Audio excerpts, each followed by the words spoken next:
Welcome to the gathering room. How you doing today?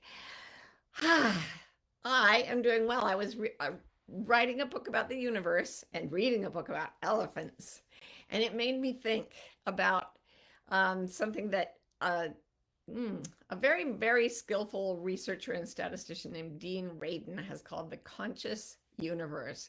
Dean Radin, he is a very solid scholar. I have spoken to him and I have actually asked him about research that I could do at one point, and he was like such a straight arrow in scientific terms. Like the guy does scrupulous research, and his research indicates that everything around us is kind of conscious or completely conscious and responding to us and reacting to us depending in some way upon how our energy is. I know that sounds woo woo, but there's a tremendous amount of research in different fields that shows that something's going on there. I've probably talked about almost all of it over the years on the gathering room. There's the stuff that about people knowing who's going to call them on the phone. People can do that. About 90% of people can do that at a rate that is like 1,000 to 1 against chance. There are things like uh, this one is good. So there are these things called random number generators, and they sit around in universities and their whole thing is to they function according to the decay of uranium atoms, which is completely random. And their only job is to spit out a line of ones and zeros at exactly the same probability, 50-50 probability. Bing, bing, bing, bing, bing. And what you find is that usually the random number generators put out a random assortment of zeros and ones. But they noticed at some point that when someone was near a random number generator, especially if they had a lot of feelings, the random number generator would be less random at weird degrees, so it was like beyond chance. So suddenly, instead of ones and zeros being 50-50, you'd get almost all ones or almost all zeros at a level that was not very likely according to random probability. We're talking about like thousands, 10,000s, 100,000 to 1 odds against it being random.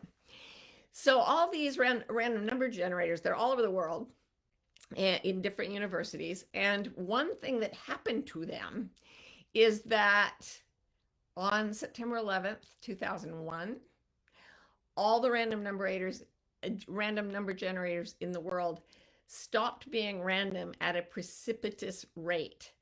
And this happened about 2 hours before the first terrorist attack came on the first tower. So suddenly I was going to show you on my phone. I was going to hold my phone up and show you the graph of how it went. And then I realized I'm on Instagram. I'll be using my phone. The universe is conscious. I'm not so much. Anyway, if you look at the line, it's going beep, beep, beep, beep, random. And then about 2 hours before the attacks on 9/11, the line just goes, and it stayed elevated for like hours and hours and hours and a couple of days even. It still wasn't back within a normal probability. Another time that it did that was when the O.J. Simpson verdict was read after the O.J. Simpson murder trial. So there's something about these machines that's responding to something that's important to humans. We think. We don't know. All they know is that the numbers are different. The reason I was thinking about elephants, I was reading this book about elephants and how they seem to grieve the death of loved ones, beloved elephants. Well, there was a man in South Africa named Anthony Lawrence, and he was known as the elephant whisperer. And I actually knew someone who was going to work with him, and they couldn't because he died. He passed away. He passed away at his home in South Africa, and his whole life he had been rescuing elephants. So there was a time in South Africa when some of the elephants were clashing with human populations, and they went in and they culled the herd, which is something that they've done with like deer and elk and like that in various places, and never thought anything of it. The thing is, elephants remembered it.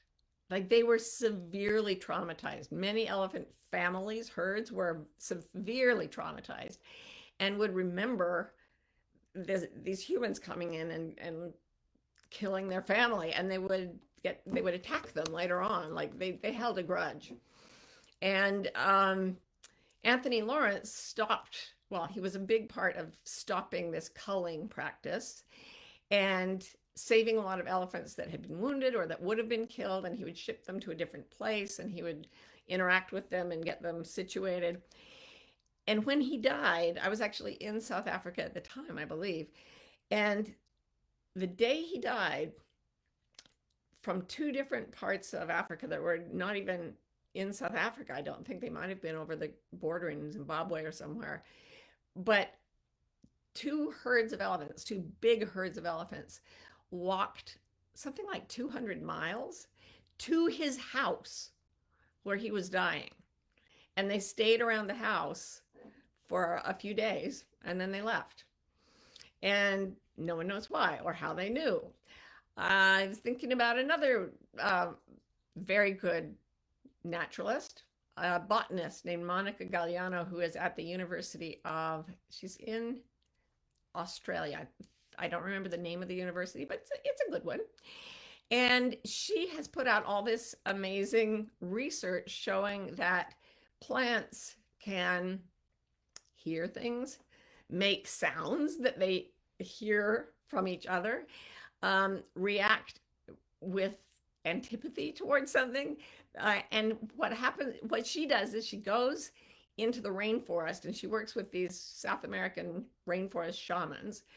And she does these things called dietas, where she goes into this hut and she eats a very limited diet consisting of one plant of some species and then maybe rice gruel or something, not a very restricted diet. And she does that and she like stays in this hut and dreams and whatever.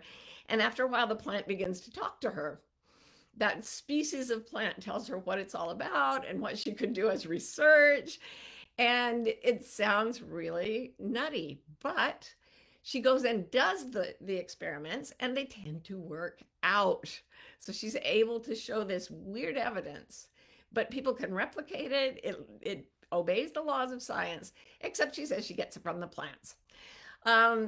This made me, I was reading about her in preparation for the gathering room today. And I read that Monica Galliano told a reporter for the New York Times that she once, and I'm quoting now, accidentally bent space and time while playing the ocarina, an ancient wood instrument, in a redwood forest. And that made me think of a thought. As you know, my partner in life and work and love, one of my partners in life and work and love is Rowan Mangan, also known as the Gracious Badger. Look it up. And she went to the redwood forest once and she was traveling around. I should probably let her tell this story, but I went back with her, so I feel qualified to tell this. We drove around this redwood forest from town to town to town. And then there was one place that was really, really felt strange and special. And Rose said, I want to show you this place. And she said, I especially want to know how far it is from the last town and for the other things we're passing. It took us like an hour and a half to get from the town to this place. And she traveled that before, and she seemed to travel on and on and on. But when she checked her watch, it had only been like 10 minutes, and she was in this place. I think I've told y'all about how I was driving to something in Wyoming across a long distance, and I was worried because I was late, and I wanted to get there on time. And as I was driving along with my speedometer at 70 miles an hour, which was okay for the road out there in rural Wyoming, the mileposts were going back past me so fast. I couldn't understand it. I kept looking at the speedometer, 70 miles an hour, and then these mile things. So I started timing the mileposts going by. And then I calculated how fast I was going according to the rate at which I was going past the mileposts, and it was like 180 miles an hour. But the speedometer said 70, and I had it on cruise control. I got there, I finished this 4-hour trip in like an hour and a half. So when I read that Monica Galliano was bending time with an ocarina, I was like, well, yeah, What else is new? I need an ocarina, clearly. And I will go back to the redwood forest. This is wacky. Okay, this is not the thing for Western science. We don't talk about things like this.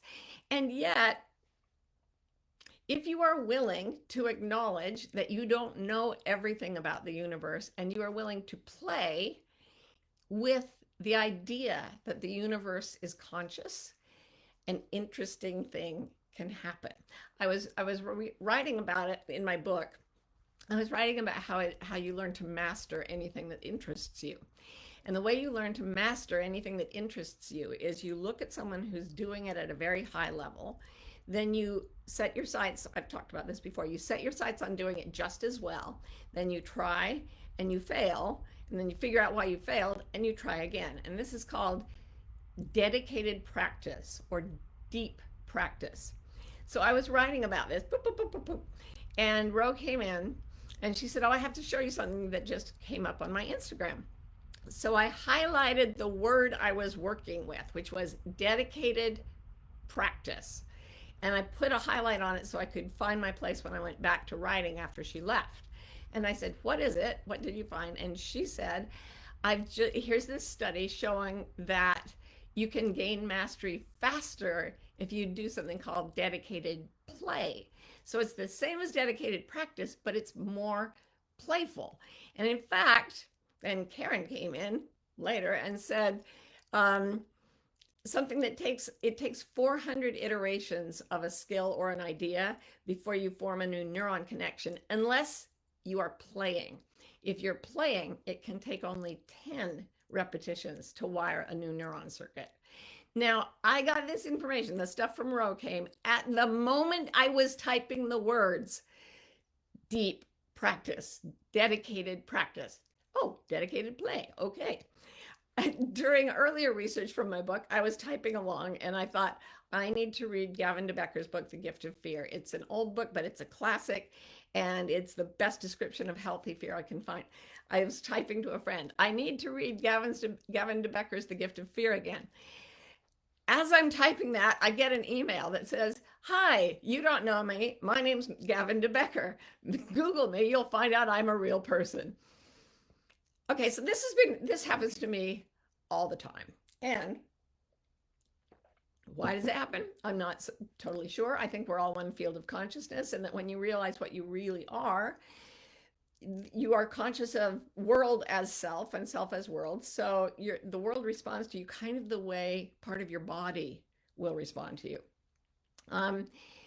Here's the thing, your higher self that's connected that way does not have the priorities of your small limited self. It is not interested in giving you lottery numbers, but it's very interested in showing you that it's conscious and playing with you. And how do you do that? This entire book it starts from the premise, let's be less anxious. Everybody's anxious. There's a huge global epidemic of anxiety disorder.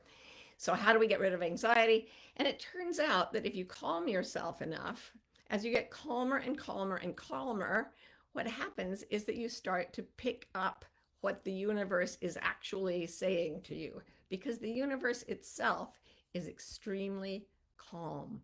It's extremely loving. There's no perturbation in it at all. We're going to do our meditation in a few minutes, and you'll feel this deep peace. Okay. So as I wrote the part of the book about anxiety per se, I was kind of like, woo! As soon as I started writing about the alternative to anxiety, which is to go deeper and deeper and deeper in the direction of curiosity and creativity, all these synchronicities started happening to me much more often and with much more emphasis, like a lot more God wings, where God just goes, "Yeah, hello.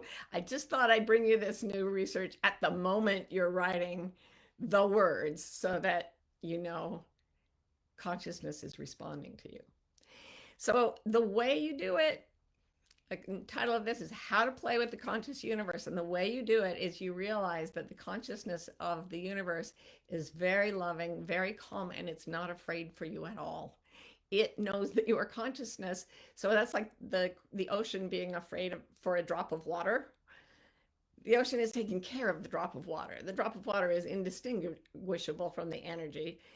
So the idea that you could be in danger becomes absurd when you truly shift identity away from this small, hairless ape to the consciousness that has been looking out through your eyes since before you were born, in your mother's womb. It was already looking around going, whoa, this is weird. So the idea is to somehow get deeply calm enough to catch the vibe of what's real. And the calmer you get, the more miracles you can expect, and the less you will try to cause them. Everything will be all right. And this is why they always say you get what you want after you stop wanting it, because then you drop into total calm. And then the other part of you, that is what you see as the world, can react to you the way your hand or your foot reacts to a message from your brain. But it really requires that vibration of deep, deep calm. And if you play with it, then doing it just 10 times will wire a new neuron synapse, and you'll have a play with the universe synapse in there that you can revisit and strengthen and elaborate and grow. So that is what I wanted to talk to you about. And I thought we could do the space, stillness, and silence meditation, which we do every week. And we'll get a lot closer to that. So I'd love you, as we go into this meditation, I want you to just think, I want you to invite the consciousness of the universe to play with you. Don't specify how you want it to show up. Then you'll get tense and that'll kill the effect. So just say, come play with me. Come on, let's play. And then we'll get really, really, really calm. And if you can stay in that calm, the thing about writing for 6 hours a day about calm is it really keeps you calm. And then it's just crazy how much the universe responds to your inner life. Your outer life turns out to be your inner life. So let's do the meditation. For anybody who's new, welcome to this. For those of you who are coming back, we're going in again. So get your feet and hands relaxed. Sit, stand, or lie down in the most comfortable way you can. And start by silently asking yourself, is it possible for me to imagine the distance between my eyes? Repeat that a few times to yourself. Can I imagine the distance between my eyes? There we go. Then, can I imagine the distance between the top of my head and the bottom of my chin? Can I imagine the distance inside my head? Try this one. Can I imagine the distance between the crown of my head and the base of my spine? Can I imagine all the atoms between the top of my head and the base of my spine? Trillions of them. And they're almost all made of empty space. So then think, can I imagine the space in the atoms in my head, my face, my spine, my chest, my arms and legs?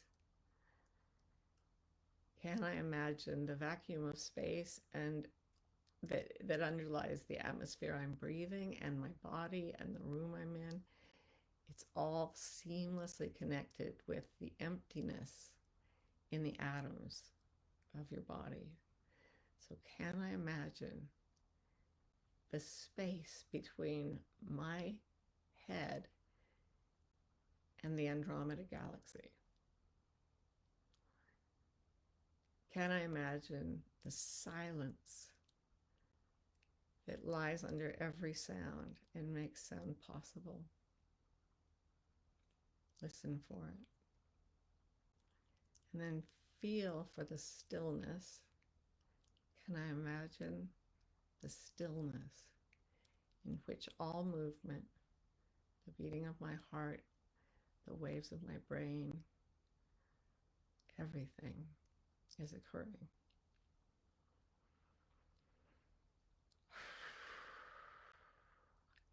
I said, there we go, because it's such a tangible sensation for me when y'all drop in. Right now, you are exactly the kind of creature the universe wants to play with. And I think it loves playing with humans because we know stuff in ways that many animals don't, many objects don't. Apparently, elephants do. I don't know.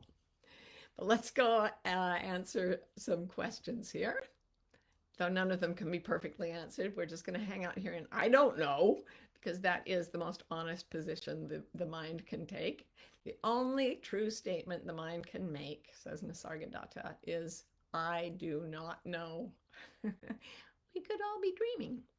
All right, Mary says, do the random number generators respond to events irrespective of the country where the catastrophe or dysregulating event takes place? For example, the 2011 Tohoku earthquake and tsunami, or the current bombing of Gaza. Apparently, yes. I haven't read any updates on it recently, but it responded to a lot of different events. And there was a thing called the Global Consciousness Project that was set to work, like monitoring this. So you can probably go to their website and see exactly how it's reacting to things like that. But it does seem to react to anything that draws huge numbers of people to one focused point of attention. So Yarrow and Sage says, can a lot of no from the universe be a request for a different approach? The universe, when you go animal tracking, my friend Boyd Vardy, the animal tracker, says when the track runs out and there's nothing there and you really know there's nothing there, that's called the track of not there. And it's learning, it's wisdom. It tells you not there, it rules something out. I don't believe the universe ever says no to us. I think it just doesn't respond when we don't get the physics right. If you're in the woods and you're trying to make a fire with 2 sticks and you don't use a method that brings the temperature up to 800 degrees and you don't have anything not enough oxygen or whatever, it doesn't matter how righteous you're being and how you're keeping all the new age manifestation rules and everything, it will burn when you get the physics right. And until then, it simply won't. So the universe is never saying, no, bad, we're punishing you for not being good enough. It's just saying, you didn't quite get that right. Come on, play with me. You're almost there. Play. There's never reproach. There is never punishment. There's just love. And this delighted willingness to play with anyone who can calm down to the level where our consciousness can connect with whatever it's doing. Yeah. So it's horror, in the face of catastrophes and atrocities and genocide and everything, it's really, really freaking hard to get to that place of calm. I so believe that. I also think that it is from that place that we can do the most good, even in such horrific, awful situations. All right, a follow-up from Yarrow and Sage. I get societal messages to try harder, but maybe it's a request to try something else. Yes, I'm applying for a lot of jobs in a particular field and I'm getting nothing back. Yeah, it could be that it's the wrong time. It could be, I was talking to a very successful scientist one day, and he made some big breakthroughs after doing, working hard for decades. He finally made all these breakthroughs.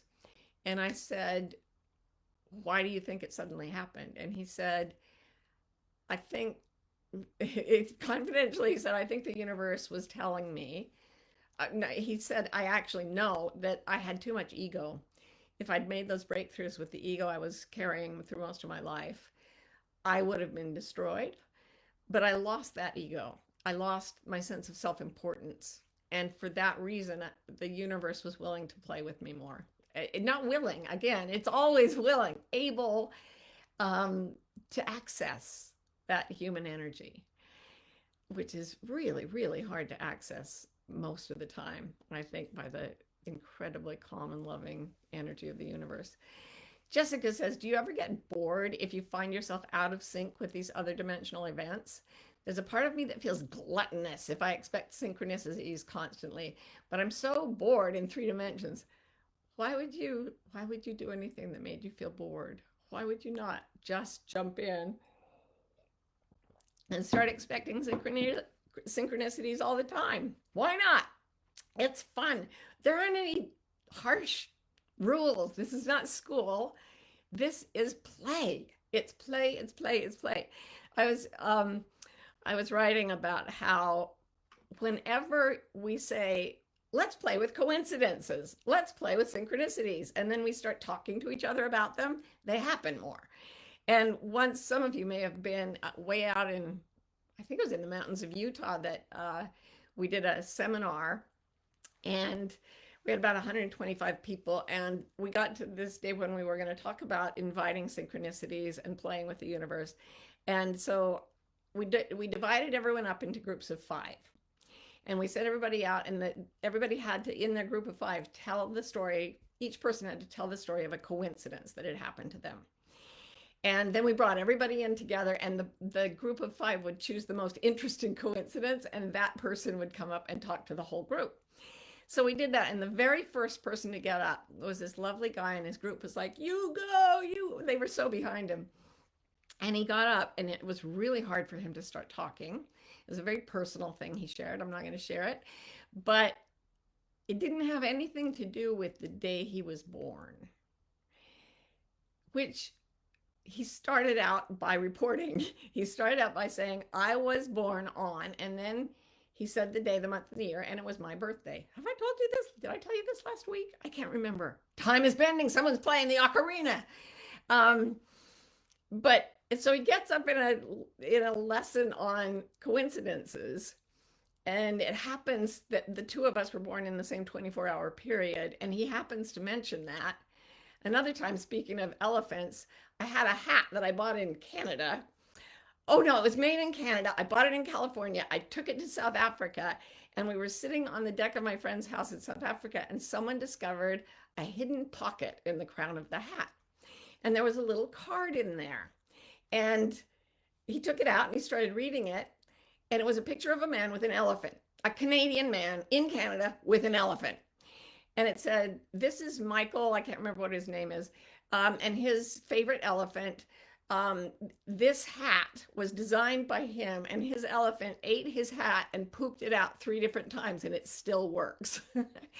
And so he read this out loud, and the people on the deck there said, oh, we know Michael. Yeah, he comes here all the time. That elephant is from here. And then the elephants came out and started rumbling around in the bush right by us. And I was just like, this is so weird. I bought this hat in California. It was made in Canada. I bring it to the place where someone finally discovers the card and reads it out loud. And it's an elephant that comes from here. Play, play, play, play. Couple more questions and then we'll be done. Delian says, what's the difference between trusting the universe's timing versus it being me, being disconnected from myself, my purpose, and my pursuits? If you trust the universe's timing, you're not stressed. You feel super relaxed. When it's time to do something, there's a big burst of energy. Like it's hard not to. Like I wrote my first novel years ago, and it's part of a trilogy, and then I just didn't have any energy for the second book. I wrote 2 other books, and suddenly it's like, whoa, I've got to write the second novel now. And I tried to make it happen, couldn't make it happen. The universe wouldn't play with me. So I went off and played with the universe in other ways. And now the universe wants to play with that until it changes its mind. I don't know. And Donna says, is there a way to slip into timelessness when doing this? Guess what? There's no way not to slip into timelessness when you do this. It is bizarre the way time bends and morphs and stretches. I may have told you about Min, I can't remember her last name. I think it's, her first name's Min, she's Korean, her last name I think is Pin, P-Y-N. But she is a violin prodigy, brilliant, brilliant, brilliant violinist. And when she was getting really, really good, she had a lesson from a piano teacher who told her the way pianists and violinists can play these incredibly fast runs, it's too fast for your nervous system to actually make your hands move that fast. So what you have to do is slow time with your mind and stretch it out, and then you'll be able to play everything. And she was like, okay, I can. And how do you stretch time? You relax and you slow down until you connect with something that is playing with time. And then you can stretch it. You can make it short. You can get places faster than you should. You can play runs that physically aren't possible. I've seen video of a samurai swordsman who starts with a sword in its sheath, and his assistant fires a BB at him from like in windy conditions across a long space, and he pulls out his sword and cuts the BB in half as it goes by. I mean, Google it. You can't move that fast. Your brain can't send neurons that fast, even if it could see a BB coming at that speed at that distance. Play with the universe. And time becomes exactly what Einstein said it was, which is, quote, nothing more than a stubbornly persistent illusion, end quote. So thank you for playing with me. It's always such fun to play together. Thanks for dropping in like we did. And just realize that once you get down there, it's not like, oh, we will be solemn and calm. Once you get calm, things get fun and they get magical and you will have a blast. And the universe will just rub your tummy, but it doesn't mean it will give you everything you want. It will give you everything you really want. And that will be fabulous. And I really want to be here with you guys, once a week, whenever it's possible. And I love you for coming. Go calm yourself down and play with the universe. And I will see you right back here on the gathering room. Bye.